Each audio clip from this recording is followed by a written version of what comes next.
तो दोस्तों आज हम बात करने वाले हैं वर्ल्ड के सबसे बड़ी टेलीकॉम कंपनी में से एयरटेल के चेयरमैन मिस्टर सुनील मित्तल जी के बारे में।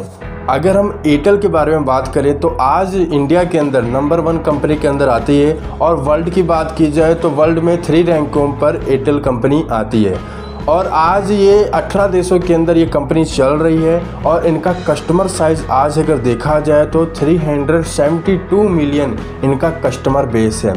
और सुनील मित्तल आज रिचेस्ट पर्सन में से 8वें पर्सन में आते हैं, ठीक है ना। तो ये यहीं तक ही नहीं है, ठीक है ना, आगे बहुत इसकी स्टोरी है, ठीक है ना। पर ये क्यों हो पाया, इसके पीछे रीज़न है कि वो अपने एफर्ट को, अपने पैशन को और वो हार्ड वर्क की वजह से आज ये यहाँ पर पहुँच पाए हैं। चलो हम जानते हैं सुनील मित्तल के लाइफ स्टोरी के बारे में। तो सुनील मित्तल का जन्म लुधियाना पंजाब के अंदर हुआ था और उनका जन्म 1957 में हुआ था और उनके फादर साहब एक पॉलिटिशियन थे जो कि इस दुनिया के अंदर अब नहीं रहे। उनके पिताजी का नाम सत्यपाल सिंह था। हम उनके एजुकेशन के बारे में बात करें तो उन्होंने शुरुआती पढ़ाई ग्वालियर के स्कूल से किया था और आगे चल के उन्होंने 1956 में अपनी पढ़ाई पंजाब यूनिवर्सिटी से बैचलर ऑफ आर्ट्स से अपनी पढ़ाई कंप्लीट की। हालांकि सुनील का कहना था कि वो शुरुआती दौर पे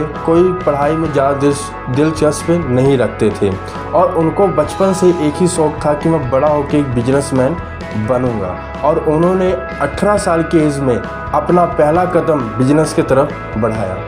फिर उन्होंने अपने पिताजी से 20,000 रुपये लेके और कुछ दोस्तों के साथ ये बिजनेस साइकिल के पार्ट का बिजनेस करना स्टार्ट किया। और जैसे जैसे समय आगे बढ़ता गया वैसे वैसे उनको एहसास होता गया कि अगर मैं इस काम के अंदर टाइम लगाऊंगा भी ज़्यादा तब भी मेरा वो सफलता नहीं पा पाऊंगा जो सफलता मुझे चाहिए। तो इसी कारण उन्होंने इस बिजनेस को छोड़ने का और बंद करने का राय लिया। फिर वह मुंबई चल गए। 1981 में उन्होंने एक इम्पोर्ट लाइसेंस खरीदा जिसके अंदर वह जापान के जनरेटर बेचा करते थे, जिसमें उनका बहुत ही फ़ायदा हुआ और अब ऐसे सुनील को लगने लगा था कि अब मेरी लाइफ बिल्कुल सेट है। और उसी दौरान कुछ ही समय बाद भारतीय सरकार ने अपना क्या कहते हैं उस जनरेटर के ऊपर, उस ऐप के जनरेटर के ऊपर अपना क्या है कि बैन लगा दिया। क्यों? क्योंकि इंडिया के अंदर 2 लाइसेंस चल गए थे, ठीक है ना। तो हालांकि इससे सुनील मित्तल को कोई ज़्यादा फ़र्क नहीं पड़ा। उनको यहाँ से एक सीख मिली कि अगर मेरे को ऐसे कभी फिर मौका मिलेगा तो उस मौके को मैं छोड़ूंगा नहीं। आगे भी सुनील अलग अलग काम किया करते थे, जिसमें क्या है कि वह एक पुश बटन का निर्माण किया जो आगे बेचा करते थे। क्यों? क्योंकि देखो पहले के समय में क्या है, एक मोबाइल, एक फ़ोन चलता था, ठीक है ना, कि हर एक बटन को दबा के फिर घुमाना पड़ता था, ठीक है ना।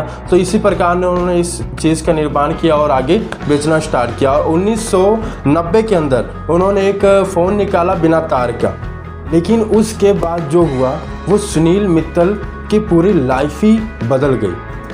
1952 में भारत में नीलाम हो रही फ़ोन नेटवर्क कंपनी के अंदर अपनी बोली लगाई, जिस बोली में 4 कंपनी में से BCL कंपनी को एक लाइसेंस मिल गया।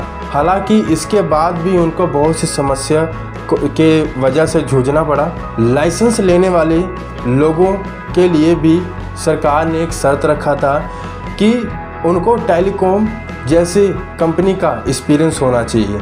तो इसी दौरान सुनील मित्तल जी ने एक टेलीकॉम कंपनी के साथ समझौता कर लिया और इस प्रॉब्लम का भी निपटारा कर दिया। फिर इसके बाद सुनील मित्तल और इनकी कंपनी को कभी पीछे मुड़ के नहीं देखना पड़ा। और हालांकि इस जैसे समय बढ़ता गया, सालों के बाद इनकी जो 20 लाख का कस्टमर बेस का आंकड़ा पार कर दिया।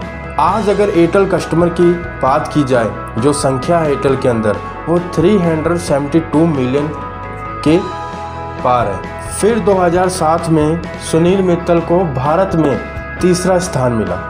सुनील मित्तल एक बिजनेसमैन होने के साथ साथ वह एक समाज सेविका भी है, जो कि भारत फाउंडेशन चलाते हैं और उसके अंदर जो गांव के बच्चे होते हैं उनको अच्छा एजुकेशन, क्वालिटी एजुकेशन, अच्छा ड्रेस और अच्छी बुक प्रोवाइड की जाती हैं। दोस्तों, हमें सुनील मित्तल जी से हमें ये सीखना चाहिए कि वो कितनी बार गिरे और कितनी बार उठे, ठीक है ना, पर अपने सपनों का पीछा करते रहे और उसके ऊपर लगे रहे।